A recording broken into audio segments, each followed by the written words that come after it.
Video Game Journal 12. Welcome to the land of Eorzea. Final Fantasy XIV. My favorite video game and by far the best MMORPG in my opinion. I've been playing this game since 2015 and have seen the release of every single one of its expansions. It has its faults. To be honest, when the game launched, the cons outweighed the pros. But the things it does well, it does almost perfectly. Before I get into the game fully, there are a few things to address. If you have watched my EverQuest journal, you'll remember that I had a lot of trouble navigating and had a few complaints about how the game operated. Let's look at those things in 14. Oh, it's so brightly lit and shadowed, and there's quest markers above heads, and look how easy it is to click on and get quests now, and they tell you what the quests are. And instead of it being in the chat log, you actually have cutscene bubbles that pop up for reading conversations with NPCs. You have a little mini map up in the corner, and it clearly tells you what all your objectives are instead of having to search through old dialogue. It's just so nice. Your little minions, and look at these characters. They're so expressive. They blink. They stand in interesting ways. You don't have to worry about elevators that you're not sure if it's going up or down anymore. And teleporting. Now, I don't know if that was in EverQuest. I didn't get that far. But teleporting is pretty much introduced right in the beginning of Final Fantasy XIV. You don't have to worry about being able to get around. It just costs a little bit of money to be able to go anywhere you want. Look, animations, and you see those crossbars down there? That's so many different places for actual abilities rather than just going to the corner of the screen and clicking on it. Look at this area. It's all green. There's actual buildings around that aren't just huts. It's so nice. Got your mounts. I'm sure there were mounts, I believe, in EverQuest. But come on, it's a chocobo, not a horse. It's so much better. Look at these opening gates and people all around. Enemies.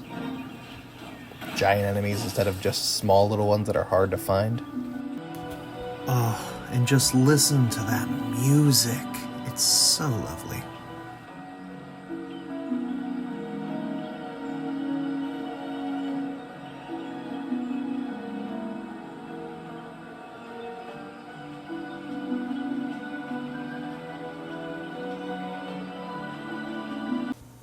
And look at the map. Big actual written out places where things are. Arrows pointing where you can go. Quest markers on the map with big markers so you don't get lost. And it's very detailed instead of just being the drawn outline. In some places it even shows elevation. It's actually worth something as a navigational tool. Oh, I love it. Alright, I'm good. Alright, let's get into the history of this game. Final Fantasy XIV is created by Square Enix, just like all the other mainline Final Fantasy games. It's a game that is defined by 2 points in its life: its launch and its resurrection. The game originally debuted in September of 2010 on PC and PlayStation 3. It was going to also debut on Xbox, but unfortunately, Square wanted to have all of the servers integrated so every player could play with each other. Microsoft wasn't interested in sharing servers with PlayStation or PC. The game was under the direction of Nobuaki Komoto and producer Hiromichi Tanaka. They had pretty much the same team that worked on Final Fantasy XI, which was Square's first MMORPG. That was on PC and PlayStation 2. That game was very successful and was one of the first MMOs on a console. With the success of 11, Square had no reason to not trust that team to produce a new game for the next generation of consoles. Unfortunately, that would be far from the truth. The game had a troubled development process. For example, apparently the different divisions didn't have great communication. One report talks about how the scenario writer, Yako Sato, and her job was to write the story of the game, was brought on after the rest of the team had already designed the setting and places in it. This meant that Sato had to contact whoever designed that portion to make sure that her ideas made sense with the lore that the team had already created.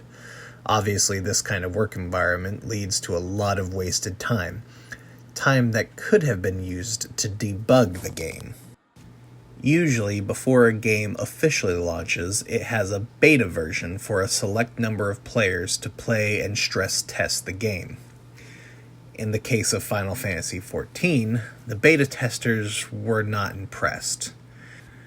The game claimed to be a completely open world, but in reality, it was a series of areas connected by loading hallways that the player would walk through while the next area is loading.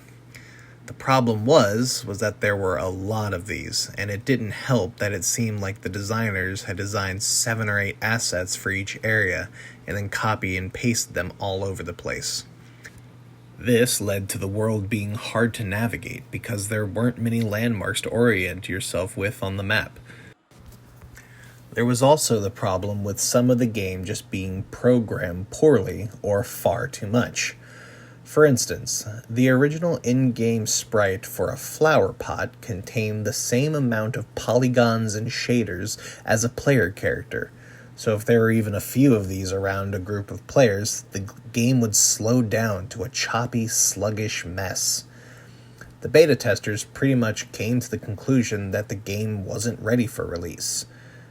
Unfortunately, I should mention that the beta began on September 2nd, and the game released on September 30th, so we can assume that they weren't able to fix much.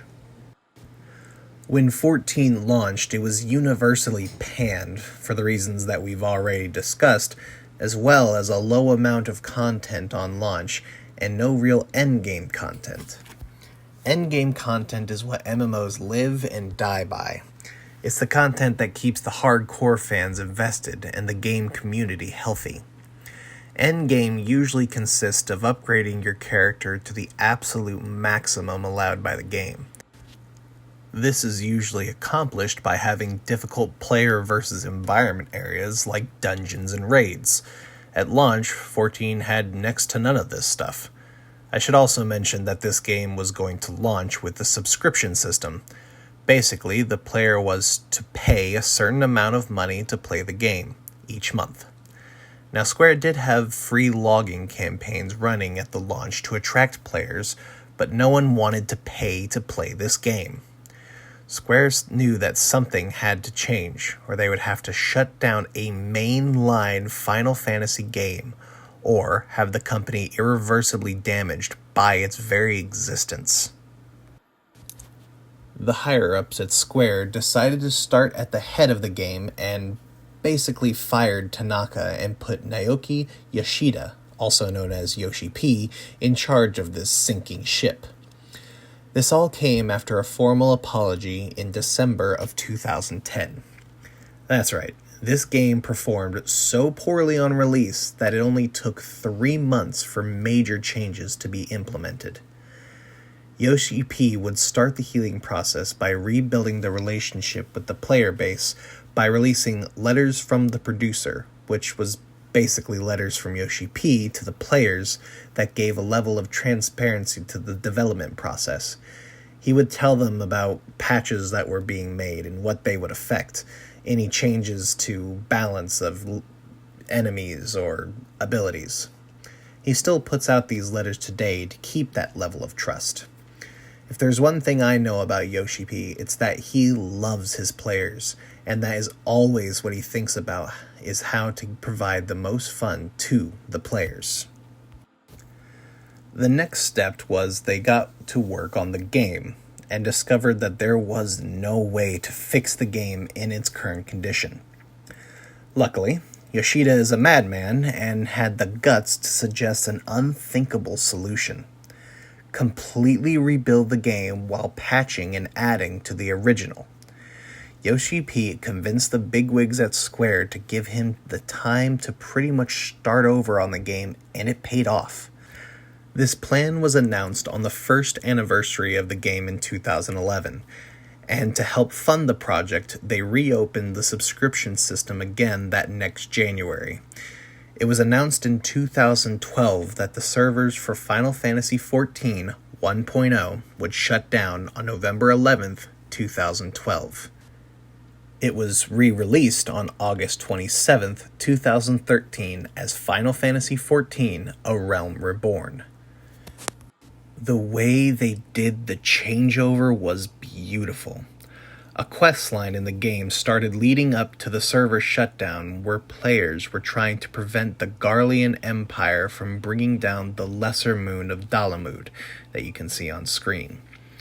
This could literally be seen in-game with the red moon being seen getting closer and closer until that fateful November day it could literally be seen poking through the atmosphere. And when the servers shut down, players retreated to the cutscene you're seeing right now. All of the efforts by the players and NPCs of the game failed, and Dalamud fell. Unfortunately, the reality was even worse than it imagined. A shard fell out of Dalamud into the fields of Cartnau, and that would be the trigger for the moon's true purpose. It was in fact an incubator, keeping back the power of one of the strongest beings in this game's universe.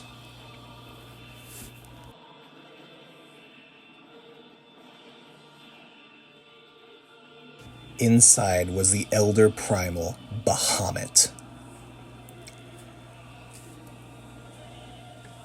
The cutscene shows Bahamut literally destroying the game. Yoshi P was saying that to move forward in this world, he needed to erase the game from existence. It's a beautiful and incredible video, and I highly suggest you look up the whole thing. The new game would take place on this new Eorzea 5 years after Bahamut's attack, with the world healing from this calamity.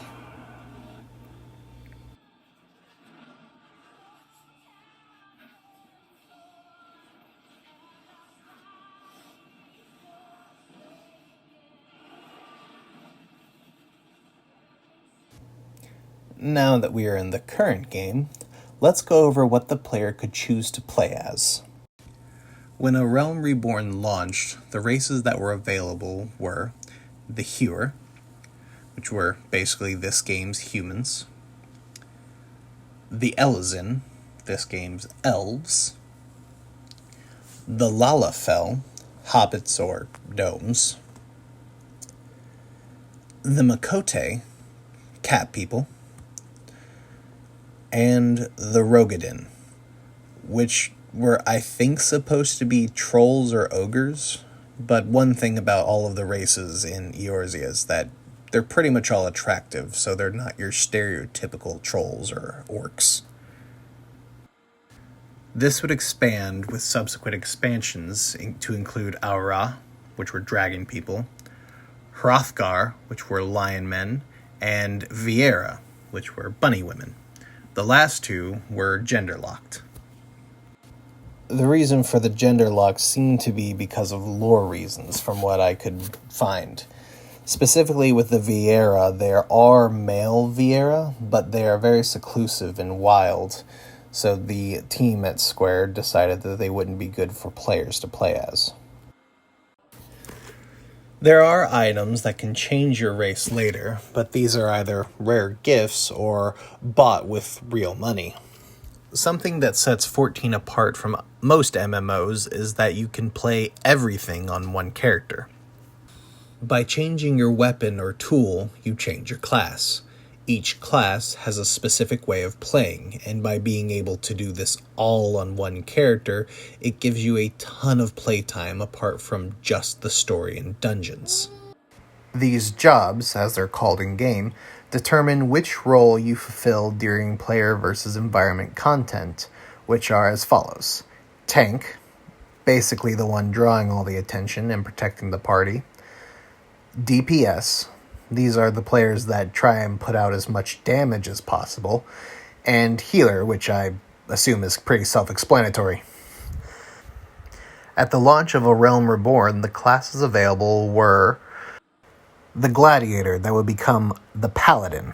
It was a tank and used sword and shield as its weapon.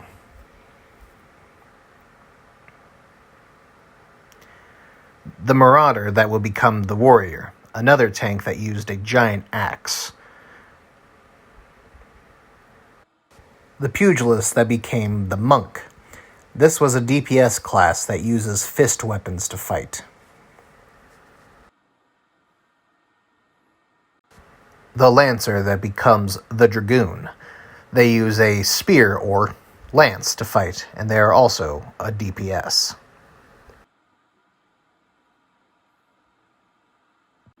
The Archer, that becomes the Bard. This class is a DPS/support that uses a bow to fight and music to buff the party and sometimes debuff enemies. The Thaumaturge, that becomes the Black Mage. This DPS uses fire and ice magic to rain damage down on their enemies. The Arcanist, that would become either the Summoner or the Scholar. It's the only class to do this. The Summoner is a DPS that summons pets to help it fight. The Scholar summons fairies to help it heal. And finally, the Conjurer, which would become the White Mage. This is the purest healing class in the game. It uses nature magic to heal its friends. By now, there have been new jobs introduced to the game. These are the Ninja. They use 2 short swords and ninjutsu to fight and are a DPS.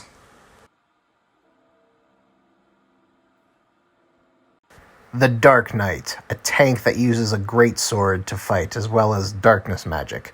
This is actually my preferred class and the one I play the most.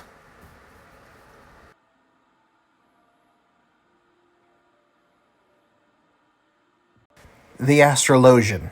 This is a healer that uses space magic to be able to heal and buff its party.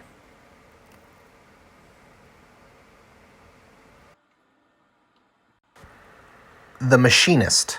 This is a DPS class that uses a gun to fire at enemies from afar.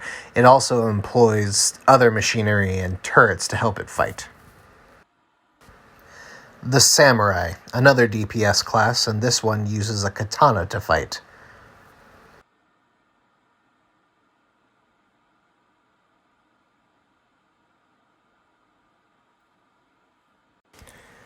The Red Mage, that uses a rapier and a focusing device to switch between using long-range magic and up-close and personal sword skills. The Gunbreaker. This class is a tank that uses a gun sword to fight.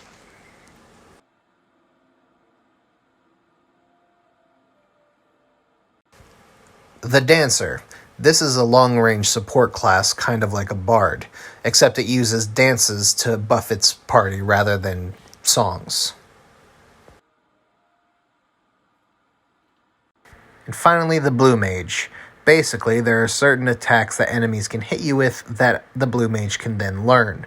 It's a limited job, which basically means that it's apart from the rest of the game. Its own little minigame, if you will. There are also a number of crafting and gathering jobs that allow players to create gear and items that they can then sell to other players. This is basically what makes up the player economy of the game. The crafters include the Alchemists, which basically make potions.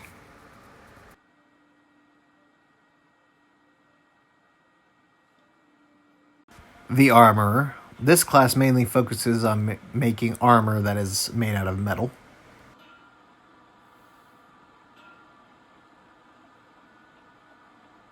The Blacksmith. This class creates weapons.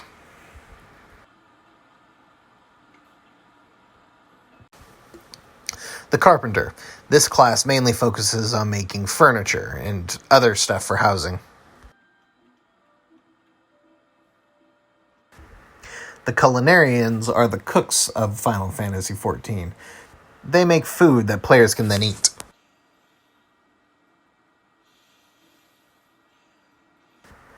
The Goldsmith class primarily makes jewelry that helps augment players' skills.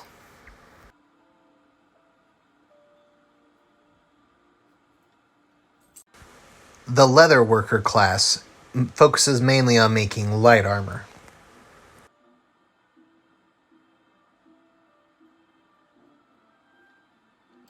And finally, the Weaver. This class makes all of the robes that the magicians and healers use.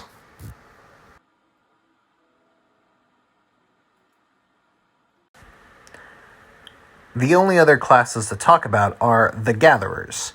These include the Botanists. These collect wood and cultivate plants.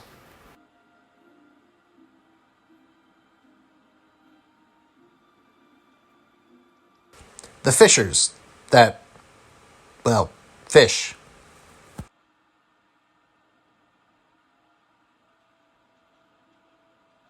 And last but not least, the Miners. They collect all the minerals and ores that are used by the other classes to create things. Just leveling up all of these jobs and classes on one character is an enormous amount of content, and each of these jobs has its own unique story quests. Speaking of leveling up, when A Realm Reborn was released, the maximum level was 50. That increased to 60 in the first expansion Heavensward, which was released on June 23rd, 2015. 70 in the second expansion Stormblood, released June 20th, 2017, and the current level cap is 80 in the latest expansion Shadowbringers, released on July 2nd, 2019. And while the expansions are the biggest upgrade in content in the game, there are regular releases of other content to play year-round. Sometimes it's a new dungeon, an extension to the story, seasonal quests around holidays, and bosses, or as they are known in this game, primals. The game's story revolves around the player character, who is known in-game as the Warrior of Light. In the game's story, the player is the most important person in the game. This is actually a point of contention for some players. A lot of MMOs don't make your player the most important person in the world. It makes the player a champion or a great adventurer like all the rest of the players in-game. In Final Fantasy XIV, the story pretends that all of the other players are just normal adventurers, and that you, the player, is the most important in the world. Some people think this ruins the immersion, but personally I like this because it makes it to where I feel like I'm having an effect on the world. Unfortunately, that's really as far as I can go into the story. This game has had its story going on for 7 years, so there will be a lot to cover anyway, but remember, this is a Final Fantasy game. The story is what the game focuses on, and I would say that if a story-focused game isn't your jam, it will be hard to get into this. You have to play through the whole story to get to the endgame, and this is a huge commitment for some people. That being said, the story is great, especially in the Heavensward and Shadowbringers expansions. To make a complicated story short, you, the Warrior of Light, are allied with the Eorzean Alliance made up of the countries of Ul'dah, the Jewel of the Desert.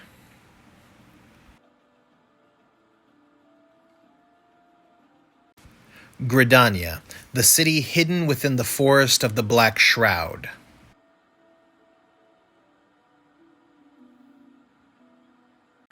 And Limsa Lominsa, a port city that was created by groups of pirates coming together and forming their own nation. These city-states would later be joined by Ishgard, Alamigo, and Doma. This alliance fights against the rogue factions of the Beastman tribes that inhabit the world, and the gods they summon called primals. In the game, the main bad guys, however, are the evil Garlean Empire. Moving on from the story, the game also focuses on its player versus environment content. There are 3 major pieces that make up this content: dungeons, raids, and trials. Dungeons are the most common, and these can take place in a wide variety of places that the player and 3 others, 1 tank, 2 DPS, and 1 healer must conquer. From the halls of a haunted mansion in Hawk Manor, to the inside of a giant ant's nest in Cutter's Cry, to one of my favorites, the frozen caves of Snowcloak. Dungeons usually have a pretty linear approach. You begin on a path that's filled with enemies that the tank must collect and then the party burn down, and then you encounter a boss. You repeat this 3 times before you get to the final boss.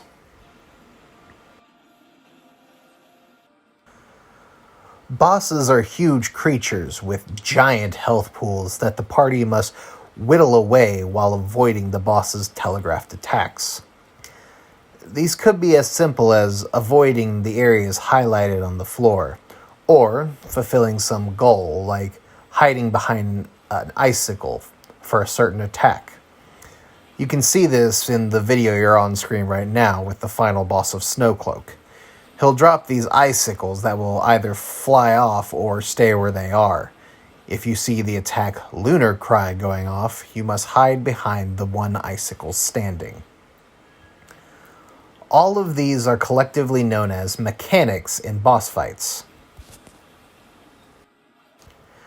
Trials are basically the boss fights of dungeons without the elaborate areas and groups of enemies. The main difference is that trials have more complicated mechanics, and the boss has more health and can do way more damage.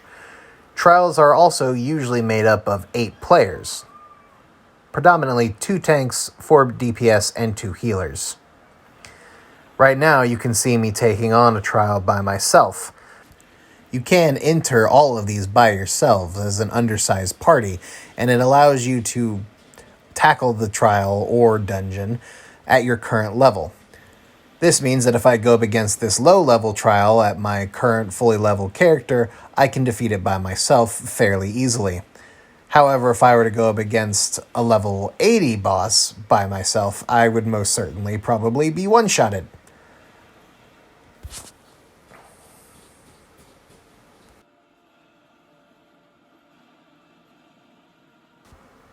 Finally, we have raids. These come in 2 forms: the 8-person raid and the 24-person raid. Raids are usually the most complicated forms of dungeons and trials. They have the highest skill ceiling, but the best rewards in-game. The 8 persons are usually like trials and focus on extremely powerful primals. There are also usually lots of parts to these. For example, the raid for Heavensward had players fighting through the giant primal Alexander, and on screen right now in that bubble, you can see the primal. That is Alexander. Alexander had 3 parts that were split into 4 raids each. 1 up its left arm, 1 up its right arm, and finally, the last part of the raid was in its head.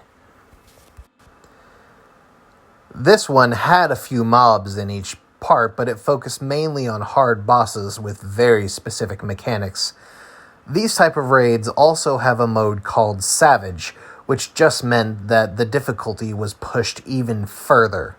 To beat these, it's usually advised for a player to join a permanent raid group called a static to learn the fights thoroughly. These raids are usually the peak of gameplay and difficulty in the game, but they're not the biggest content. That title belongs to the other type of raid called an Alliance Raid, in which 3 groups of 8, equaling up to 24 players, are all in a single instance. These are more like giant dungeons and follow the same pattern: paths with mobs, boss, rinse and repeat until you're done. For each expansion, it has 3 24-person raids that follow its own specific storyline. On screen right now, you can actually see the first one of A Realm Reborn, the Crystal Tower. These are the most cinematic player versus environment areas with the biggest bosses and the most involved mechanics. They are chaotic and blood pumping, and usually what most players that get to the end of the game stop at. Now, if there is a bad spot in the game, it's its player versus player content. To be completely honest, there isn't much. There are a few different PvP modes, called Frontlines, Rival Wings, and The Feast, and the only one I'm familiar with is Frontlines, and that sees 72 players separated into 3 24-person teams that fight and try to compete for specific objectives. Outside of the gear that looks cool, there really isn't any need to even try PvP, and it's definitely the area that the developers don't put as much time into. Here you see right now I'm in the PvP loading area, in a specific area where you can duel one-on-one versus other players, and there's really no one there on my server. Now I have only scratched the surface of what this game has to offer. It's for this reason that I don't mind the game still operating on a subscription service. For $15 a month, you can be a subscriber to this game, and if you like the game, it is well worth it. If you still aren't sure but do want to try the game, there's a free trial and it is very generous. The current free trial is for both PC and PlayStation. They are working on bringing Xbox into the game. Players can play all the way to the end of the Heavensward expansion for free and as long as the free trial exists. I've never known the free trial to go away, so basically as long as you want. This means that you can play 2 huge games and take your character all the way to level 60 for free. Remember that you can play every job on the same character, and remember all those jobs I talked about earlier? Yeah, you can also get all of those up to level 60. It's an undeniable steal.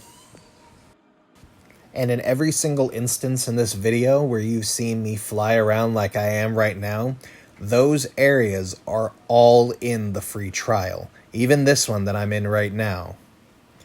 I can't recommend this game enough just by itself, but for the most part the community is also amazing. There are trolls and generally some bad apples in the game, but for the most part, as long as you are polite, if you ask for help in the chat function, you will not only get it, but there's a good chance that someone will start talking to you to try and help you further, and may try and recruit you into a free company, which is this game's guilds. I have been in my free company since shortly after I joined the game, and they are some of my best friends. I've loved this game and will sing its praises till I am blue in the face, but don't take my word for it. If you have the opportunity, try this game out. I promise you, you won't be disappointed. Thank you for watching this journal. It's my final journal in this series, but watch out over the next couple weeks as I start to dive further into the MMORPG genre as a whole for my final project. Please like and subscribe. Bye!